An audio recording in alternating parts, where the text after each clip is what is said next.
Hello everyone, आप सभी बच्चों का स्वागत है स्टडी पिलर पर। आप सभी बच्चों का स्वागत है। आज का हमारा न्यू टॉपिक है सौर विकिरण, ऊष्मा संतुलन और टेम्परेचर, तापमान। इस चैप्टर की थ्योरी क्लास को हम कर चुके हैं। अब करेंगे प्रैक्टिस, और प्रैक्टिस में क्या करेंगे? एमसीक्यू, क्योंकि एग्जाम में हमें डील करना है एमसीक्यू में, तो एमसीक्यू की प्रैक्टिस बहुत जरूरी है। आज का हमारा पहला क्वेश्चन, पृथ्वी से पृथ्वी से वापस होने वाली सौर विकिरणों को क्या कहते हैं? जल्दी से कमेंट सेक्शन में इसका राइट आंसर छाप दो। पृथ्वी से पृथ्वी से वापस होने वाली सौर विकिरणों को क्या कहते हैं? ऑप्शन ए सूर्यताप, ऑप्शन बी सौर विकिरण, ऑप्शन सी पार्थिव विकिरण, ऑप्शन डी इनमें से कोई भी राइट आंसर नहीं है। तो बताओ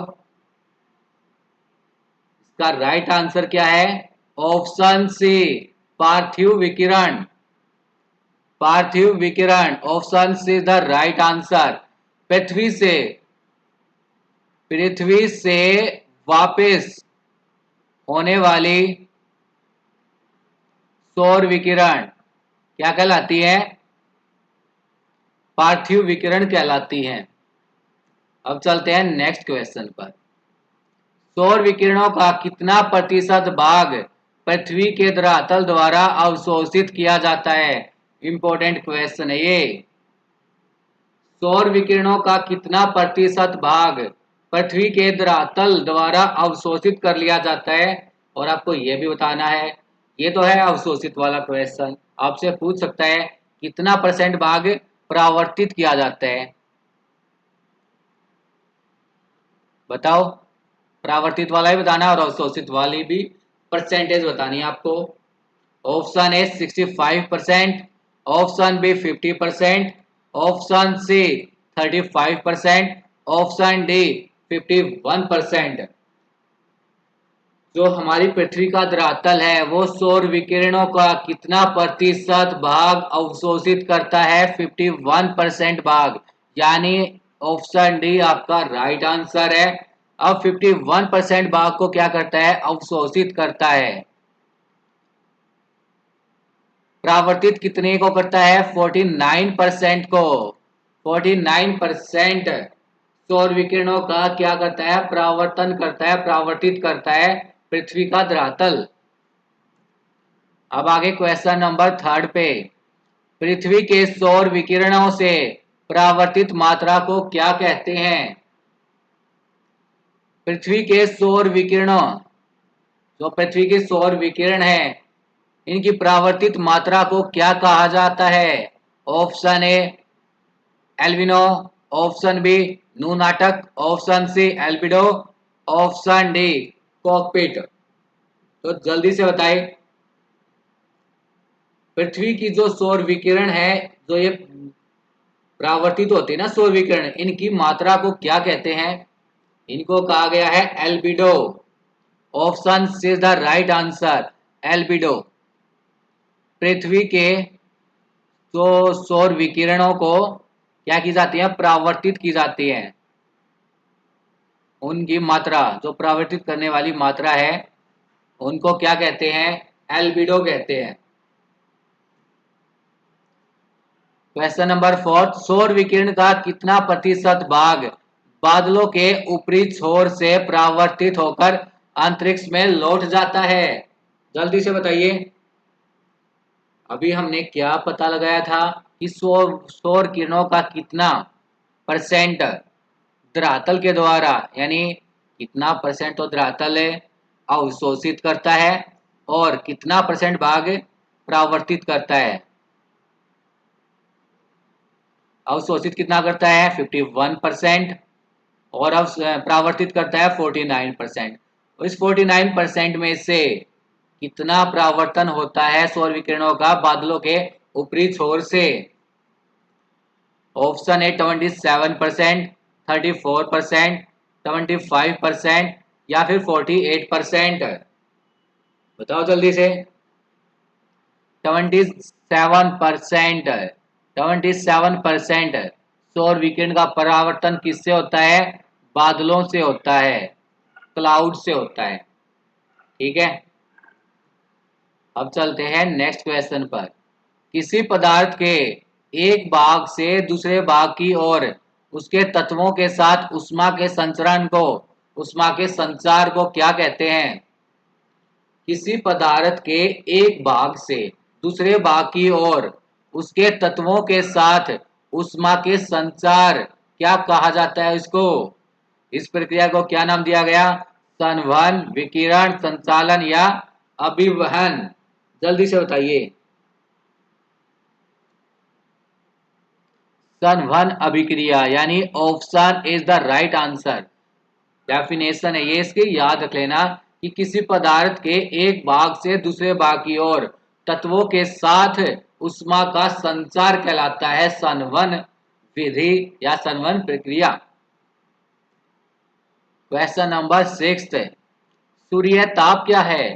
सूर्य ताप यानी सूर्य का ताप, सूरज का ताप, सूरज की किरणें। ऑप्शन ए क्या है? सूर्य ताप है पृथ्वी से वापस होने वाली सौर विकिरण। ऑप्शन बी पृथ्वी पर पहुंचने वाली सौर विकिरण। ऑप्शन सी वायुमंडल से लौटने वाली सौर विकिरण। ऑप्शन डी वायुमंडल द्वारा अवशोषित सौर विकिरण। किसको कहा गया है सूर्य ताप? बताओ जल्दी से। सूर्य ताप, जो सूरज का ताप पृथ्वी पर पहुंचता है उसको कहा जाता है, यानी पृथ्वी पर पहुंचने वाली सौर विकिरण को नाम दिया गया है सूर्य ताप का। Option B is the right answer.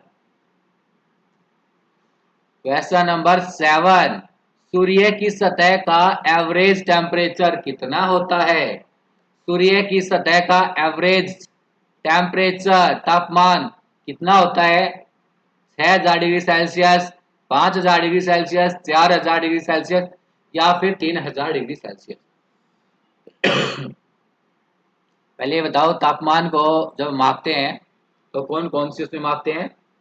जैसे हमें सेल्सियस में मापते हैं, फ़ारेनहाइट में भी मापते हैं और केल्विन में मापते हैं। ठीक है, इनकी ये याद रख लेना, इनके नाम फ़ारेनहाइट, केल्विन और सेल्सियस। तो बताओ, पृथ्वी की जो सूर्य की सतह का औसत एवरेज टेम्परेचर कितना होता है? 6000 डिग्री सेल्सियस, यानी option is the right answer. Question number 8, आणविक सक्रियता के द्वारा पदार्थों के माध्यम से उष्मा के संचार क्या कहलाते हैं? देखो, आणविक सक्रियता, जो आणविक सक्रियता है इसके द्वारा पदार्थों के माध्यम से उष्मा का संचार क्या कहलाता है? ऑप्शन ए संवहन, ऑप्शन बी विकिरण, ऑप्शन सी संचालन, ऑप्शन डी अभिवहन। तो जल्दी से राइट आंसर कमेंट सेक्शन में छाप दो बच्चों।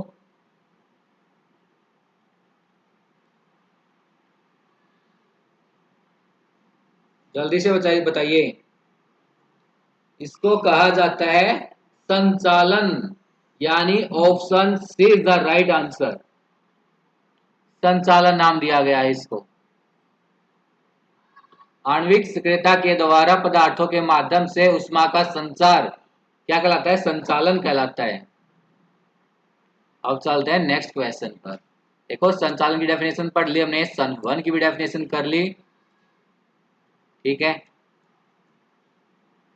अब चलते हैं क्वेश्चन नंबर 9 पर। सामान्य ह्रास दर क्या होती है? ह्रास होता है कमी। कौन सी होती है सामान्य ह्रास दर? देखो, हम ना जितनी ऊंचाई पर जाते रहेंगे ना, अगर हम 165 मीटर की ऊंचाई पर जाते हैं तो क्या होगा? वहां पे टेम्परेचर इंक्रीज होगा या फिर डिक्रीज होगा? बताओ जल्दी से। ऊंचाई के साथ साथ जो तापमान है वो क्या होता है? डिक्रीज होता है, कम होता है, तापमान कम होता है।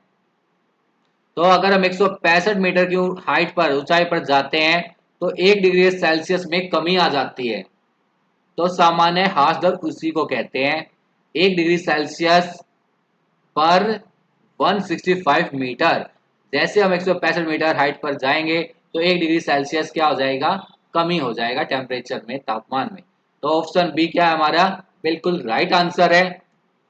क्वेश्चन नंबर 10, पृथ्वी की सतह का औसत एवरेज तापमान कितना है? अभी तो हमने किसका पढ़ा था? सूर्य का। सूर्य का एवरेज टेम्परेचर कितना है? 6000 डिग्री सेल्सियस। अब पृथ्वी का देखो कितना है। पृथ्वी का तो उसके बिल्कुल ये मान लो ना के बराबर है। ठीक है, तो जल्दी बताइए। पृथ्वी की सतह का औसत टेम्परेचर है 15 degree Celsius. Option is the right answer. अब देखो कहाँ पे 6000 डिग्री और कहाँ पे 15 डिग्री। ठीक है, अब चलते हैं नेक्स्ट क्वेश्चन पर। सौर विकिरण। सौर विकिरण के कितने भाग को पृथ्वी क्या करती है? रोक पाती है। जो सौर विकिरणें पृथ्वी पर पड़ती हैं, इसके कितने भाग को पृथ्वी रोक पाती है? ऑप्शन ए 1 अरब भागों में से 1 भाग को। ऑप्शन बी 1 अरब भाग में से 2 भाग को। ऑप्शन सी 2 अरब भागों में से 1 भाग को। ऑप्शन डी 3 अरब भागों में से 1 भाग को। जल्दी से बताइए इसका राइट आंसर क्या होगा। सौर विकिरण के कितने भाग को पृथ्वी रोक पाती है? बताइए जल्दी से। ऑप्शन सी आपका राइट आंसर है, यानी 2 अरब भागों में से 1 भाग ही पृथ्वी रोक पाती है सौर विकिरण का। क्वेश्चन नंबर 12, सूर्य ताप पृथ्वी पर किस रूप में पहुंचता है? बताओ जल्दी से। जो सूर्य ताप है वो पृथ्वी पर किस रूप में पहुंचता है? ऑप्शन ए लघु तरंग के रूप में। ऑप्शन बी दीर्घ तरंग के रूप में। ऑप्शन सी लघु और दीर्घ दोनों के रूप में। ऑप्शन डी मध्यम तरंग के रूप में। जो सूर्य का ताप है वो पृथ्वी पर लघु तरंग के रूप में पहुंचता है, यानी ऑप्शन ए है आपका क्या है? राइट आंसर है। लघु तरंग के रूप में पहुंचता है सूर्य ताप पृथ्वी पर। क्वेश्चन नंबर 13 और आज का हमारा ये लास्ट क्वेश्चन है। समताप मंडल। समताप मंडल को मध्य मंडल से अलग करने वाली परत क्या कहलाती है? समताप मंडल समताप मंडल को मध्य मंडल से अलग करने वाली परत क्या कहलाती है? बताइए। अक्षोभ सीमा, समताप सीमा, मध्य सीमा या ताप सीमा। देखो सबसे जो नीचे वाला मंडल होता है ना, ये होता है अक्षोभ मंडल। फिर आता है, बताओ, समताप मंडल। फिर आता है मध्य मंडल। फिर आता है आयन मंडल। और लास्ट में सबसे ऊपर कौन सा मंडल है? बाह्य मंडल। इसने क्या पूछा है? समताप मंडल और मध्य मंडल को कौन सी परत अलग करती है? बताओ। जो समताप की जो ये सीमा होती है ना, जहां से दूसरी स्टार्ट हो जाती है, तो इसको क्या कहते हैं? इसको कहा गया है समताप सीमा। समताप सीमा। तो समताप सीमा समताप मंडल और मध्य मंडल को अलग करने वाली परत है, यानी option B is the right answer, समताप सीमा। ठीक है, तो ये थे आपके कुछ इंपॉर्टेंट क्वेश्चन इस चैप्टर से। सौर विकिरण, सौर संचरण, सौर संचरण ये नहीं, सौर संतुलन है ये। ठीक है, सौर संतुलन और तापमान से आपके क्वेश्चन एक बार रिपीट कर लेते हैं जल्दी जल्दी से। रिवाइज करना भी तो इम्पोर्टेंट होता है ना। देखो, पृथ्वी से वापस होने वाली जो पृथ्वी से वापस होने वाली सौर विकिरण है, उसको क्या नाम दिया गया है?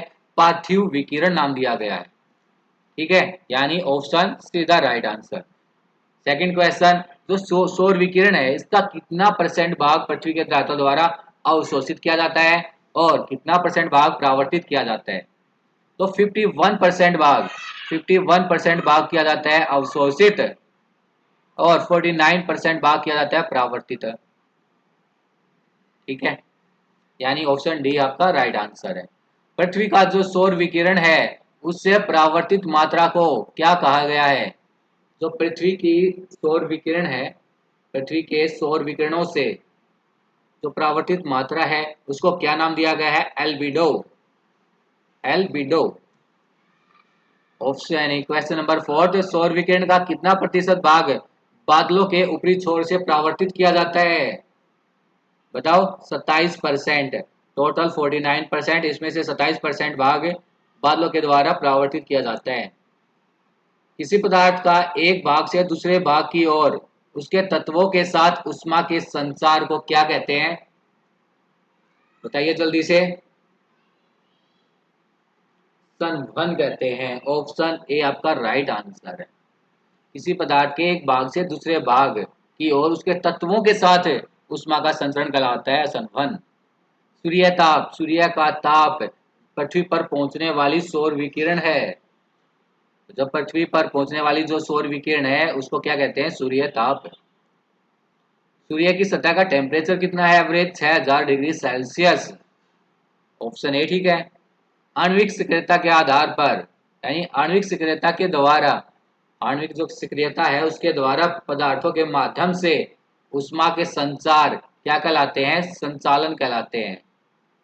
संचालन कहलाते हैं। सामान्य ह्रास दर क्या है? 1000। देखो सामान्य ह्रास दर पूछा इसने। जैसे जैसे हम हाइट पर, ऊंचाई पर जाते हैं तो टेम्परेचर क्या होता है? डिक्रीज होता है। तो जैसे ही हम 165 मीटर की हाइट पर जाएंगे तो 1 डिग्री सेल्सियस मीटर पर जाएंगे तो 1 डिग्री सेल्सियस में कमी आ जाएगी टेम्परेचर में। तो ऑप्शन बी है आपका राइट आंसर होगा। पृथ्वी की सतह का एवरेज टेम्परेचर कितना है? सूर्य का तो एवरेज टेम्परेचर है 6000 डिग्री सेल्सियस, लेकिन पृथ्वी का कितना है? Only 15 degree Celsius. सौर विकिरण के कितने प्रतिशत भाग को, यानी कितने भाग को पृथ्वी रोक पाती है? सौर विकिरण के ओनली 2 अरब भागों में से एक भाग को रोक पाती है पृथ्वी। ऑप्शन सी आपका राइट आंसर होगा। अब देखो क्वेश्चन नंबर 12। सूर्य ताप पृथ्वी पर किस रूप में पहुंचता है? ये लघु तरंग के रूप में पहुंचता है सूर्य ताप पृथ्वी पर। ऑप्शन ए आपका राइट आंसर है। जो समताप मंडल है उसको, समताप मंडल को मध्य मंडल से कौन सी परत अलग करती है? ये है हमारा क्षोभमंडल, इसके ऊपर समताप, फिर मध्य, फिर आयन मंडल और फिर बाह्य मंडल। अब ये समताप मंडल है और ये मध्य मंडल है, इसको अलग कौन करता है? समताप सीमा अलग करती है। यानी ऑप्शन बी आपका राइट आंसर है। ये थे आज के आपके इंपॉर्टेंट क्वेश्चन। तो क्या करना है अब आपको? कल मिलेंगे फिर हम नई क्लास में न्यू सेशन के साथ और न्यू क्वेश्चंस के साथ। Thank you so much.